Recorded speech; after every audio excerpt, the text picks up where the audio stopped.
Have you ever seen something that made you doubt what is human and what isn't? I have. And to this day, I wonder if we should have helped. My name is Jack Halpin. That winter, my partner Tom Alvarez and I were on patrol in northern Utah, 4 days alone in the middle of a frozen forest, checking on cabins and trails after the worst blizzard I'd ever seen. 3 feet of snow covering everything. Absolute silence. No birds, no wind, only the sound of our breathing and the snap of branches breaking under the ice. You get used to seeing strange things in the backcountry, crossed tracks, bones that are too clean, shapes that vanish when you stare. But what we found that day didn't compare to any of it. It was Tom who spoke first. He pointed to the ground, lowered his face and said softly, almost in a whisper, "These marks, they're not a bear." I laughed, thinking he was tired. But after a few more yards, I realized what he meant. Those footprints were too large, too deep, and there was something about them that seemed human. And here's where I ask you one thing. Before you think I'm making this up, listen to the end. At the time, I was 31 and still thought I was invincible. It was only my second winter as a park ranger, and all of it still felt like an adventure. Tom, my partner, however, had nearly 20 years on the trails. He was the kind of man who understood the forest the way he understood his own body. He knew what every sound meant and what every silence concealed. We worked in a remote region near the Idaho border where the radio signal was poor and the maps didn't always match reality. During the summer, it was even beautiful. Trails, fishermen, tourists with colorful tents. But in the winter, it turned into another world, a white, silent desert. Our job was simple, at least on paper. Patrol the old routes, check if the shelter cabins were still standing, see if anyone had gotten trapped by the ice.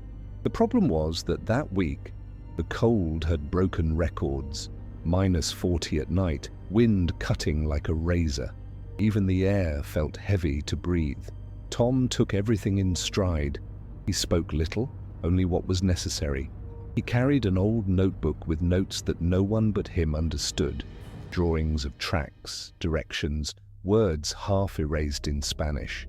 I found it curious, but I never asked. I remember the first night after the blizzard. We camped near a frozen creek, a small fire just enough to warm our hands. Tom looked into the hay, dark between the trees like someone listening for something. "You know, Jack," he said, "there are things out here that don't like to be noticed."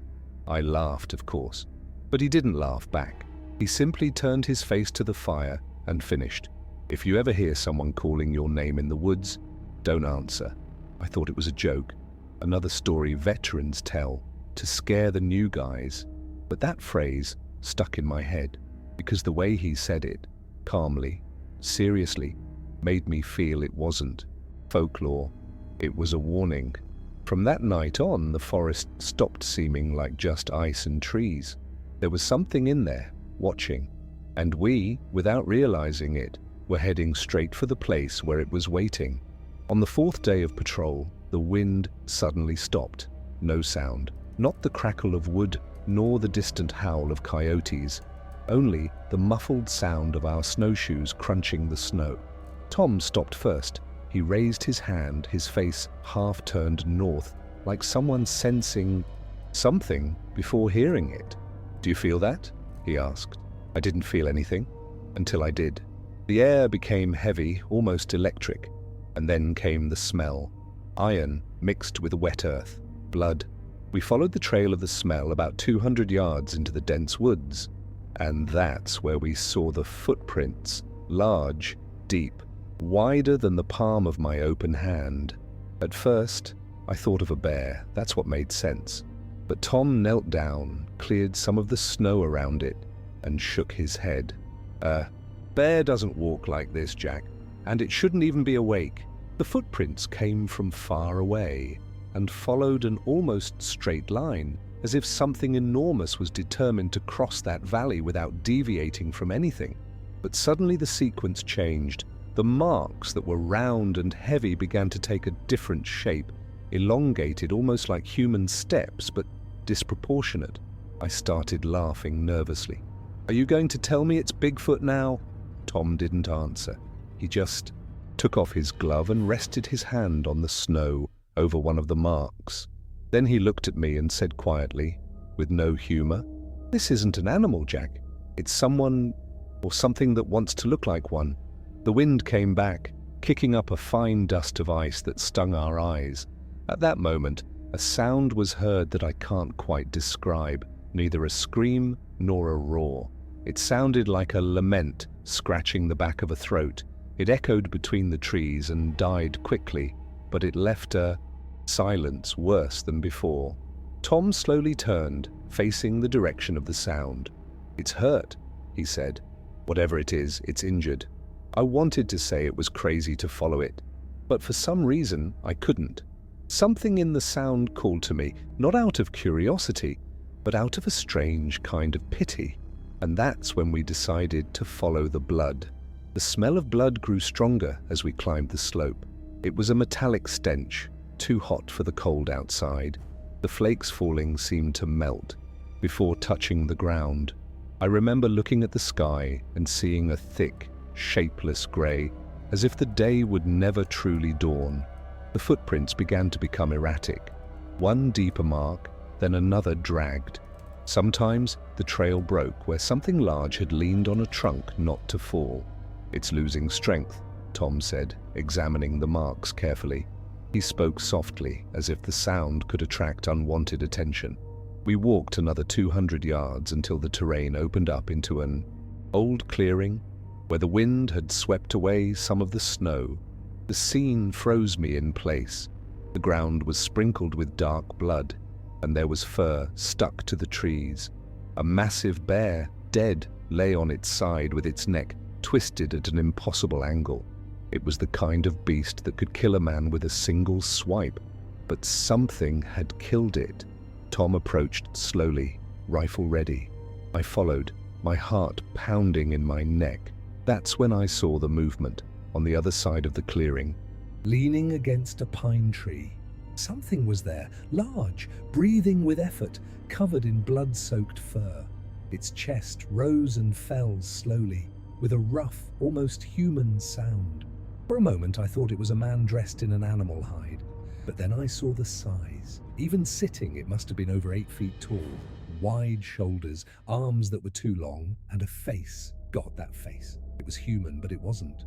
The proportions were wrong, the gaze too deep, the teeth showing between cracked lips. Tom stood motionless, assessing. "It's hurt," he said again, and I realized he was right. The being was breathing with difficulty, its leg twisted, blood running onto the ground. It looked at us, not with anger, just exhaustion. "Don't do anything sudden," Tom murmured. "Let's see what it wants." And then the creature raised one of its hands, slowly, trembling, and pointed to its own leg. Then it looked at us. It was a plea for help. Tom was the first to move. He dropped his rifle on the ground, slowly raised both hands in a gesture of peace. I wanted to scream at him, to tell him to stop, not to go near that thing, but the voice simply wouldn't come out. It was as if the cold had frozen me inside. "It's dying, Jack," Tom said without taking his eyes off the being. "Look at the blood. If we leave now, it's murder by omission." I almost laughed nervously. "Murder? Tom, that's not even human." But he didn't answer. He was already opening his backpack, pulling out the first aid kit we used for serious accidents. As he approached, I stood there, torn between fear and a kind of absurd pity. The creature breathed heavily, its chest rising and falling in a weighty rhythm. The smell of blood mixed with that acrid odor like wet, burnt meat filled the air. Tom knelt about 10 feet away. "See," he said, "it's not aggressive, it's letting me." I took a step forward just to get a better look. That's when I saw its eyes, dark but filled with something I recognized. It wasn't ferocity, it was awareness, as if that thing knew exactly who we were and was deciding if we were worth trusting. Tom took off his gloves, showed the bandage, pointed to the wound. The creature followed every gesture, attentive. When he started cleaning the blood, It let out a low growl, not of threat, but of contained pain. Even so, it didn't attack. The sound echoed through the trees and made me take 2 steps back. Tom just murmured, "It's all right, big guy. Take it easy." It was at that moment that a doubt occurred to me, one that has never left me. If we help something that shouldn't exist, what does that make us?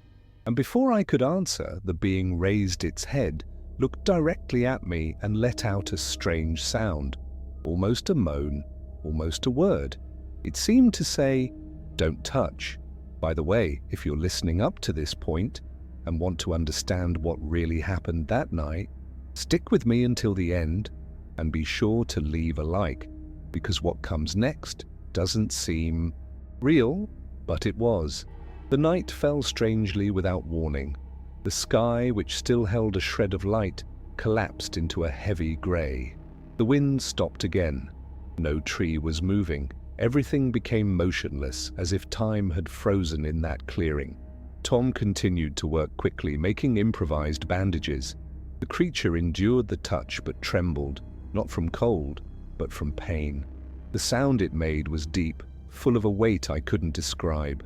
With every moan, the trees seemed to respond, creaking, cracking, as if the forest was listening. I took a few steps back, trying to convince myself we were doing the right thing. But then, in my peripheral vision, I saw movement. 2 shadows among the trunks, then 3. Standing, watching, small, hunched, almost quadrupedal. "Tom," I whispered, "we're not alone." He looked up without letting go of the bandage. "I know."